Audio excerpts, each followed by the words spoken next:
The last stand Corvette, and calling it done. I went back in and shot a few coats of Future on it, and I went ahead and took all the tape off, and we are, I think, good to go. Now you can see some of the teal in there. I can't help that. That's trying to, there ain't really no way to pop off the clear parts. If it did, I'd probably break it.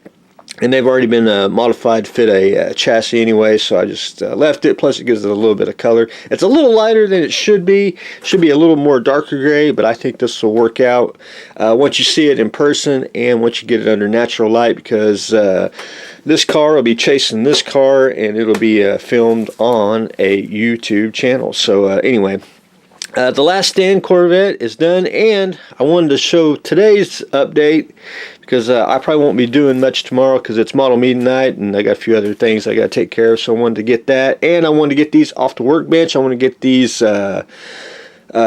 packaged up, wrapped up, and I'll probably have these out the door on either Tuesday or Wednesday. So wanted to show that one more time before we move on to something else. But the last stand Corvette done, and I dug out the last stand Camaro because they are basically a combo 2-pack, if you will. But anyway, very fun project, and they are unique. So anyway, the last stand Corvette is finished.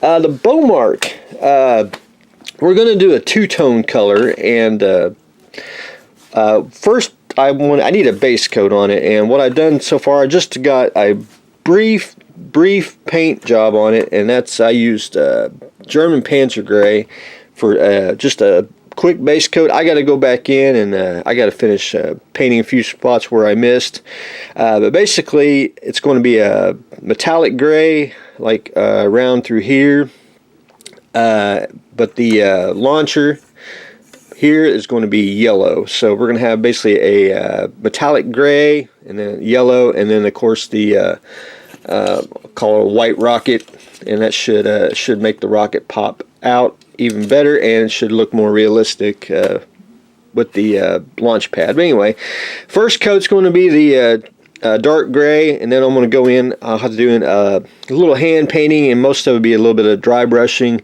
just to get the metallic feel and look more look more realistic. But anyway, I got most of it painted. You can see a few spots I gotta go back in. One of those you just really can't hold it any longer, and you just have to let it dry, and then wait the next day and go back in and repaint it. But anyway, Bomarc is starting to get some paint.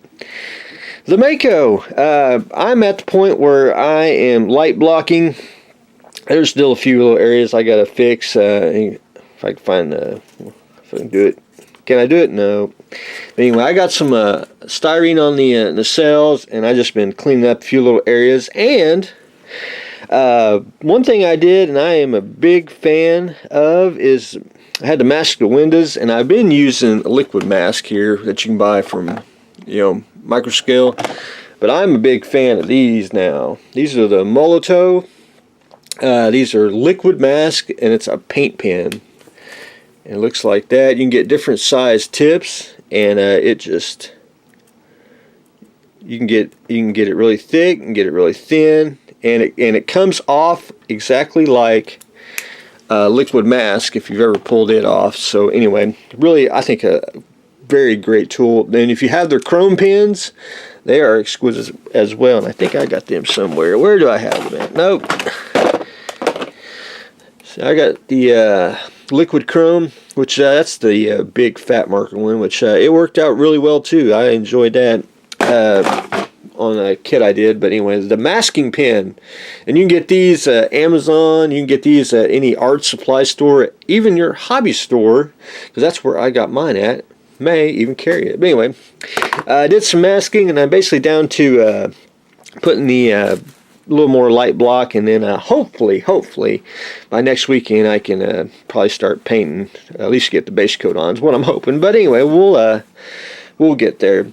The Big E, so I got it, it's dry, the Future is, and I flipped it upside down on a cloth here so I can start doing the decals, and I just started working my way back. Got the cell on, got the what's it called, lower, whatever, the little markies here, got them on.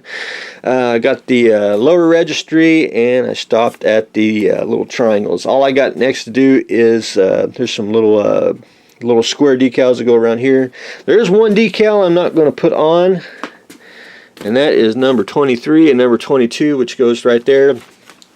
And if you ever seen it, it's actually a I think it discolors. It's supposed to discolor the, make it like a panel, if you will. I don't like it. I think it looks cheap. It just looks like a decal you placed on it, so I left it off. I think it ruins it, my personal opinion. So anyway, I left it off, and I think it looks great the way it is. But anyway, did leave that decal off, but I'll have all the other ones on. You can see that I got to put on the little square decals on there, and then we will be good to go on that. So that's almost done. We'll let that dry for a day or two, and then I'm going to flip it on its stand, and then I'll start putting on the I call it the little watermark lines. And I'll start from the back, work my way in the front, do the same thing on the other side, and then the name registry will be last, because that's the way we like to do it, because those decals, give it character. But anyway, that's what I've got going on today. The Big E is starting decal duty.